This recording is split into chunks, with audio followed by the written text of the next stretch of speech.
Good afternoon friends. जैसा कि आप जानते हैं कि कल जो है लेक्चर अपलोड नहीं हो पाया था किसी कारणवश, लेकिन उसके बदले हम लोग जो है आज दो लेक्चर करने वाले हैं, जिसमें हम लोग एक लेक्चर में 5 क्वेश्चंस करेंगे, यानी टोटल 10 क्वेश्चंस को करेंगे। तो आप सभी का स्वागत है इस सेशन में, इस लेक्चर में। आइए क्वेश्चंस को हम लोग सॉल्व करने की कोशिश करते हैं। सबसे पहला क्वेश्चन, सबसे फर्स्ट क्वेश्चंस किया हुआ है, निम्नांकित में से किस पौधे में स्वपरागण होता है। आप सब जानते हैं कि स्वपरागण किसको कहते हैं, और इंग्लिश में भी उसका ट्रांसलेट किया हुआ है, in which of the following plants autogamy occurs. कौन से ऐसे प्लांट्स हैं जिसमें ऑटोगेमी होता है या स्वपरागण होता है। आप सब जानते हैं कि स्वपरागण किसको कहते हैं, यानी जब एक ही फ्लावर के एंथर में से पॉलिन ग्रेन्स निकल करके उसी फ्लावर के स्टिग्मा तक जब पहुंच जाए तो उस प्रोसेस को हम लोग क्या कहते हैं, स्वपरागण कहते हैं। और आप सब जानते हैं कि स्वपरागण जो होता है वो स्वपरागण किस में होता है। अच्छा, किस में होता है यहाँ पे बोला है। अच्छा, यूनिसेक्सुअल में होता है, बाइसेक्सुअल में होता है। यूनिसेक्सुअल का मतलब एक लिंगी, बाइसेक्सुअल का मतलब द्विलिंगी। यहाँ पे बोला है कि यूनिसेक्सुअल और बाइसेक्सुअल दोनों, और ऑप्शन डी का है नॉन ऑफ दिस। तो जल्दी से आंसर कीजिए। मुझे लगता है आप सब आंसर कर लिए हैं। ऑटोगेमी का एक ही कंडीशन होता है, वो हमेशा किस में होगा, बाइसेक्सुअल में होगा। क्योंकि मैंने आपको अभी बताया जस्ट कि एक फ्लावर में या सेम फ्लावर में पॉलिनेशन होना। अब सेम फ्लावर का मतलब क्या, और ये सिंगल फ्लावर का मतलब क्या।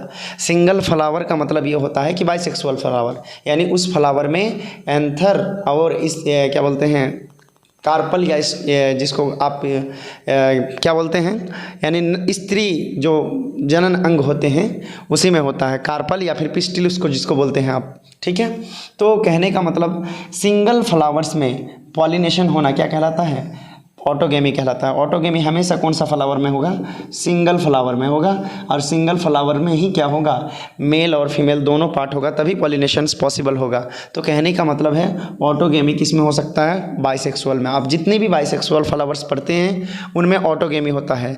ठीक, जैसे पापाया। ठीक है, अच्छा पापाया यूनिसेक्सुअल है, कुछ और होगा। आइए नेक्स्ट क्वेश्चंस करते हैं हम लोग। आगुनित भ्रूणपोष निम्नांकित में से किसकी विशेषता है। आगुनित का मतलब होता है हाप्लॉइड यानी एन, भ्रूणपोष का मतलब होता है इंडोस्पर्म। ठीक है, इंडोस्पर्म निम्नांकित में से किसकी विशेषता है। इंग्लिश ट्रांसलेशन है, in which the haploid endosperm is the properties, यानी हैप्लॉइड इंडोस्पर्म किसकी विशेषता है। तो आपको हमने बहुत पहले के लेक्चर में बताया था कि इंडोस्पर्म दो तरीके का होता है, एक तो 3n होता है और एक n होता है। अब n किसका है ये भी मैंने बताया था, 3n किसका होता है ये भी मैंने बताया था। तो आप लोग इजीली आंसर कर सकते हैं कि n पूछा है यानी हैप्लॉइड पूछा है, तो इसका आंसर क्या हो जाएगा, जिम्नोस्पर्म। अगर ये पूछता कि ट्रिप्लॉइड किसको, 3n किस में होता है, तो आंसर हो जाता है एंजियोस्पर्म। लेकिन यहाँ पे हैप्लॉइड पूछा है यानी n के बारे में पूछा है, तो आंसर क्या हो जाएगा, जिम्नोस्पर्म हो जाएगा। नेक्स्ट क्वेश्चंस की ओर हम लोग मूव कर रहे हैं। इनमें से कौन कायिक प्रवर्धक नहीं है। In which one is not a vegetative structure, यानी वेजिटेटिव स्ट्रक्चर कौन सा नहीं है। राइजोम ऑप्शन में है, उसके बाद बल्बिल, उसके बाद जू स्पोर, उसके बाद ट्यूबर। देखिए फ्रेंड्स, आप लोग आंसर कर सकते हैं बहुत इजीली। राइजोम जो होता है ये एक वेजिटेटिव प्रोपेग्यूल्स है, और राइजोम किस में होता है आप जानते हैं, अदरक में होता है। किस में होता है, अदरक में होता है। बल्बिल जो होता है वो अगेब में होता है। किस में होता है, अगेब में होता है, ये मैंने अपलोड कर दिया था। जूस्पोर जो होगा वो क्लामाइडोमोनस में होगा, क्लामाइडोमोनस। और ट्यूबर जो होता है वो आलू में होता है। वो किस में होता है, आलू है। लेकिन ट्यूबर, बल्बिल और राइजोम ये तीनों के तीनों वेजिटेटिव स्ट्रक्चर हैं, यानी वेजिटेटिव प्रोपेग्यूल्स के स्ट्रक्चर हैं, जबकि जूस्पोर वेजिटेटिव प्रोपेग्यूल्स के स्ट्रक्चर नहीं है। तो ये फिर किसका स्ट्रक्चर है, तो ये है स्पोरुलेशन का एक टाइप है। किसका टाइप है, ये है एक स्पोरुलेशन, यानी बीजाणु जनन जिसको बोलते हैं आप लोग, बीजाणु जनन का एक जो है ना ये प्रकार है। तो आप लोग स्क्रीनशॉट ले लीजिए। नेक्स्ट क्वेश्चंस की ओर हम लोग मूव करेंगे, जल्दी से स्क्रीनशॉट ले लीजिए। जी हाँ फ्रेंड्स, नेक्स्ट क्वेश्चंस हमारे स्लाइड में आ चुका है, और क्वेश्चंस कहा है, इनमें से कौन सा फल कूट फल है। कूट फल का मतलब होता है झूठा फल या मिथ्या फल भी इनको कहते हैं। तो मिथ्या फल आपसे पूछा है, यानी इंग्लिश में इसको बोलते हैं फॉल्स फ्रूट। क्या बोलते हैं इसको? False fruit. फॉल्स फ्रूट कौन सा है? तो आप जानते हैं फॉल्स फ्रूट कौन सा है। पैडी का मतलब धान होता है, लेमन का मतलब नींबू, एप्पल का मतलब सेब और मैंगो का मतलब होता है आम। तो आप बता सकते हैं इनमें से कौन सा झूठा फल है? बिल्कुल पढ़ते आ रहे हैं हम लोग, एप्पल। क्या आंसर हो जाएगा इसका? एप्पल आंसर हो जाएगा कि ये एक झूठा फल है। नेक्स्ट क्वेश्चन बोला है भ्रूणपोष का क्या काम है? What is the functions of endosperm? Endosperm का क्या काम है?